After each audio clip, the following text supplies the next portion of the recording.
Mechanics is just goes with you. You train the whole of your life. You don't. Usain Bolt isn't just the fastest man alive, he's a living legend who knows how to make the world stop and watch. But this time, it wasn't on a track. It happened in front of millions online, when YouTuber IShowSpeed tried to challenge the sprinting icon himself. What followed wasn't just a funny viral moment, it was a powerful reminder of what real greatness looks like. And the internet, it hasn't stopped talking since. The moment began, like many stories today, with a clip. IShowSpeed, real name Darren Jason Watkins Jr., a streamer known for his high energy, surprising athleticism, and celebrity stunts, met Bolt on a track. He wasn't there for a cameo, he was there to challenge speed itself. "Let me show you my speed, man," he said. Bolt listened, calm, unshaken. Then he delivered a line that underscored the entire gulf between elite sport and viral challenges. "You train all your life for this." In their exchange, Bolt didn't just tease, he reminded. "You're acting like I'm 55, bro," he told Speed. Then he dropped another zinger.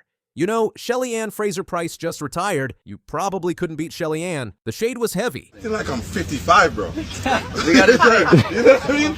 You know Shelly-Ann just retired. Yeah. You probably could have beat Shelly-Ann. Bolt was pointing out that if a man publicly claims he could match a legend, he's exposed. And exposing him isn't using the stopwatch, it's using legacy.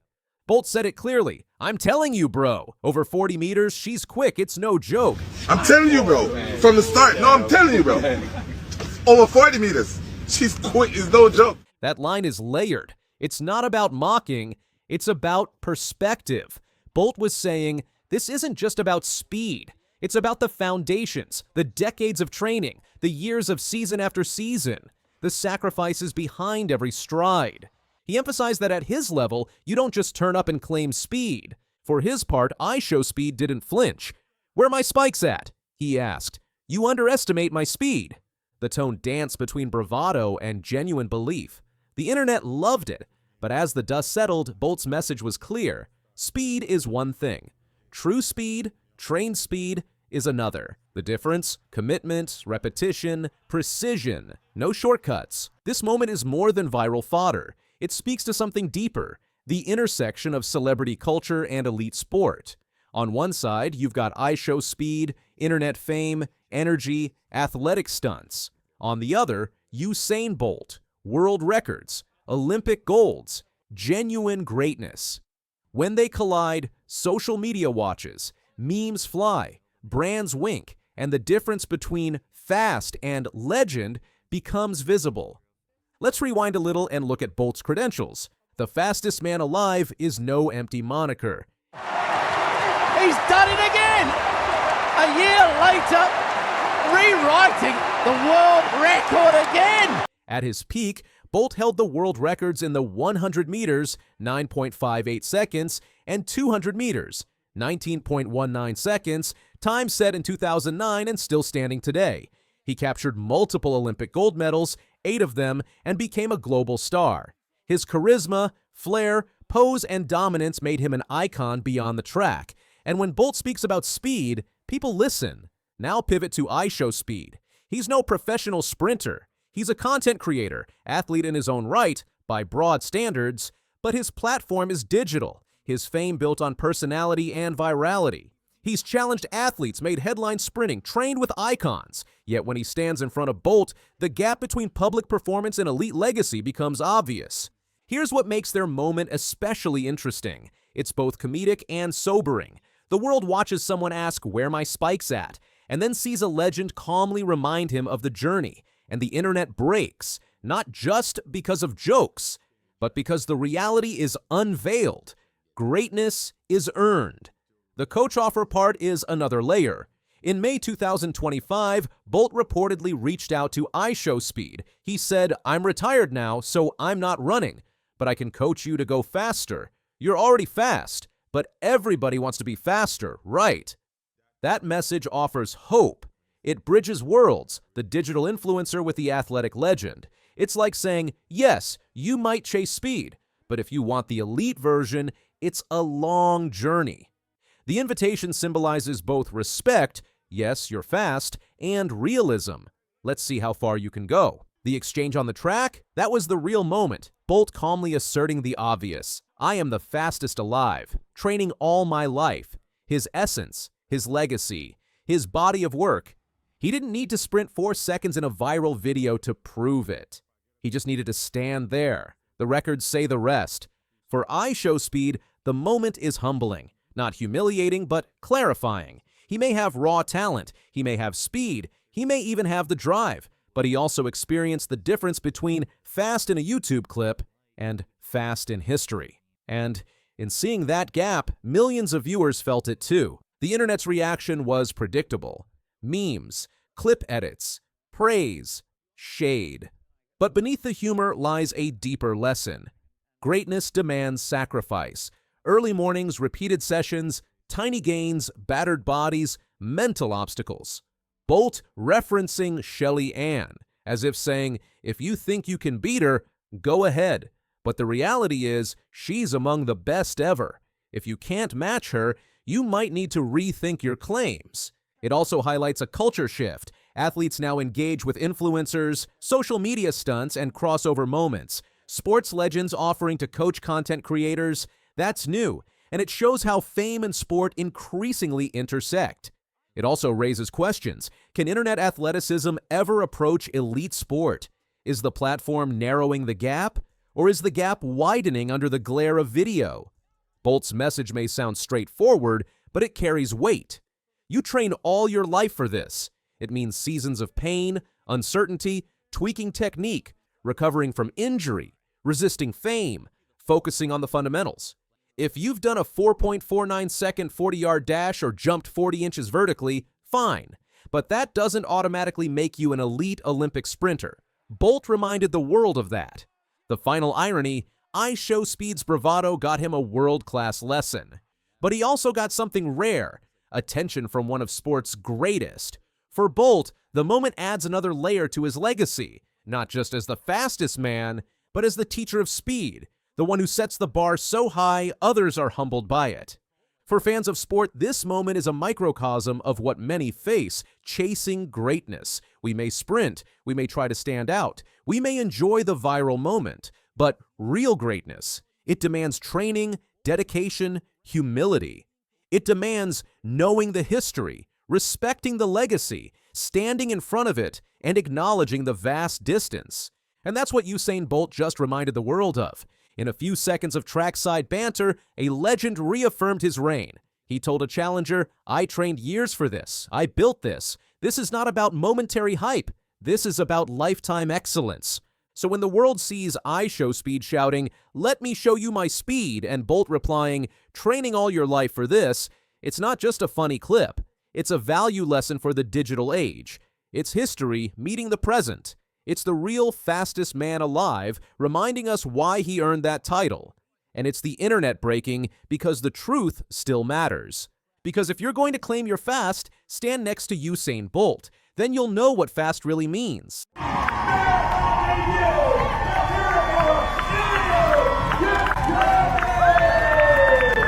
On November 2nd, 2025, something special happened in New York City. The greatest marathon runner of all time crossed the finish line of his final big race. He came in 17th place with a time of 2 hours, 14 minutes, and 36 seconds. The crowd in Central Park went crazy, but this wasn't just any race for Eliud Kipchoge. This was his first time running the New York City Marathon, and he had a very good reason for saving it until now. There are 7 major marathons in the world. They call them the World Marathon Majors. There's Tokyo, Boston, London, Sydney, Berlin, Chicago, and New York. Kipchoge had already won races in 6 of these cities. New York was the only one left. And he waited on purpose because New York is known as one of the slowest and hardest marathon courses. It has lots of hills and turns that make it super tough to run fast times. But Kipchoge didn't care about that anymore. He wanted to complete what they call the 7-Star Award. This special award goes to runners who finish all 7 major marathons. And at 40 years old, Kipchoge finally got his 7th star. Let me tell you who Eliud Kipchoge really is. This man won Olympic gold medals in 2016 and 2020. He held the world record from 2018 to 2023. He has run 4 of the 10 fastest marathon times ever recorded. 6 years ago, he even broke the 2-hour barrier in Vienna, running a marathon in just 1 hour, 59 minutes and 40 seconds. That's like running more than 26 miles at a pace most people can't even sprint. Eliud Kipchoge, let's keep an eye on the clock. Into the final 20 seconds. Eliud Kipchoge. Whoa! On his shoulder. 140. 140, the unofficial time. There's his wife. People call him the Marathon GOAT, which means the greatest of all time. And they're not wrong. But here's where the story gets really interesting. Right after finishing the New York Marathon, Kipchoge made an announcement that shocked everyone. He said he's going to run 7 marathons on 7 continents over the next 2 years. Yes, you heard that right, 7 different continents. Before the race, he told Olympics.com, "I will run in Antarctica." He said, "I want to take on something extreme that pushes me to my limits," and he means it. Kipchoge even mentioned he wants to run 50 kilometers in Saudi Arabia. That's over 31 miles in one of the hottest places on Earth. This isn't just about running, though. Kipchoge has a bigger mission. He wants to raise money for the Eliud Kipchoge Foundation, which he started in 2020. Kipchoge calls this adventure the Eliud Kipchoge World Tour. It's all part of something bigger he's building called Eliud's Running World. The goal is simple but powerful. He wants to inspire people everywhere to start running and to know they can do amazing things. Now let me take you back to that viral moment in New York that made everyone cry. There was a man named Max McCone watching the race. Max is Kipchoge's biggest fan. As Kipchoge ran past him on the street, someone caught Max on video. He was crying. Not sad tears, but tears of pure emotion and joy. He was watching his hero run in person for the first and last time. The video went crazy on TikTok. Millions of people saw it. Even a Dutch runner named Björn Koreman saw the video and decided to do something special. He wrote a comment saying he would arrange something nice for Max, and he kept his promise. Less than 24 hours later, Max got to meet Kipchoge in person. They met in a hotel room, and Kipchoge had already seen the viral video of Max crying. When Max said to Kipchoge, "No human is limited," which is Kipchoge's famous saying, the legend replied with words that will stick with Max forever. Kipchoge told him, "No human is limited." Absolutely. We're trying people to tell everybody to please don't be limited. Yeah. You are walk, you are running, if you are a basketballer, footballer, driver, don't be limited. Just push your limits. Yeah. Do what you want because that's what life needs. Then Kipchoge gave Max an autographed running jersey to keep forever. It was one of the most touching moments of the entire marathon weekend. Speaking of the marathon itself, it was absolutely incredible. A world record 59,141 runners competed. The weather was perfect with clear skies and temperatures in the 50s. And the races at the front were wild. In the men's race, 2 runners from Kenya, Benson Kipruto and Alexander Mutiso, had the closest finish in New York Marathon history. They crossed the line at the exact same time, and the clock showed Kipruto winning by just 0.03 of a second. You literally couldn't see the difference with your eyes. It needed a photo to decide the winner. But the New York Marathon isn't just about the fast runners. A 91-year-old man from Japan named Koichi Kitabatake finished the race in 7 hours, 25 minutes, and 13 seconds. He didn't even start running until he was in his mid-70s. He took up running after eye surgery made him stop swimming. In the past 13 years, he's run 34 marathons.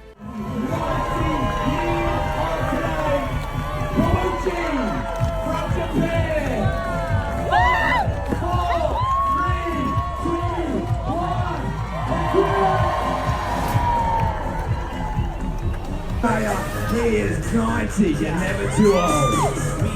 Happens up. Sydney, give yourselves a big round of applause. How good are you guys? There was also a Broadway actor named Jordan Litz who ran the marathon in 3 hours and 40 minutes, then performed in the musical Wicked twice that same day. He did a show at 2 p.m. and another at 7 p.m. And then there's Juan Pablo dos Santos from Venezuela. He lost both his legs in a car accident. But that didn't stop him. He became the final person to finish the marathon, crossing the line at 12:34 in the morning. That's right, past midnight. The race officially ends after 10 hours, but New York kept the streets open for him. When he finished, people were singing the Venezuelan national anthem. Everyone was crying tears of joy. These stories show what Kipchoge believes in his heart, that no human is limited. Kipchoge's journey to this moment started when he was just a kid.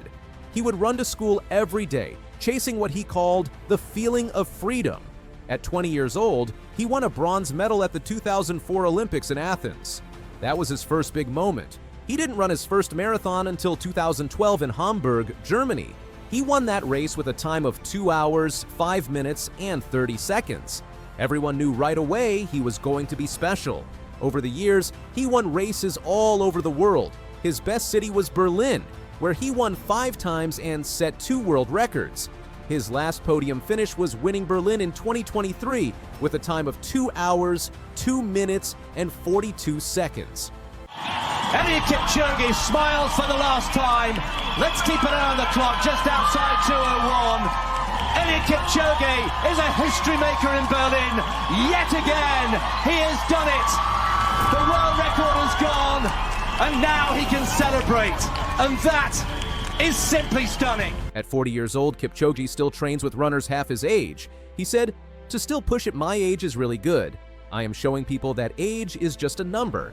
He's happy that his body can still handle the hard training. He believes that anyone who starts and finishes a marathon will never be the same mentally. The pain and the long journey changes you. Now, with this World Tour announcement, Kipchoge is entering a new chapter. He's not calling it retirement. He calls it a transition. He told reporters, "A lot is in store which I will roll out after New York. It will be an interesting journey to do other things." But make no mistake, he's still planning to race with the best runners in the world. His manager confirmed that Kipchoge will still line up at elite races. He just has a bigger mission now. Kipchoge explained his new way of thinking about success. He said, "A successful race is certainly starting and finishing in a good way, a happy way, able to entertain people. That's a successful race. I don't measure success by winning. I measure success by the thing that I am finishing. I measure success by closing and crossing the finish line." This is bigger than just running. Kipchoge wants to use his fame to help the world. His foundation focuses on giving kids better schools and protecting nature. Every continent he visits will have local projects that get help from his marathon there.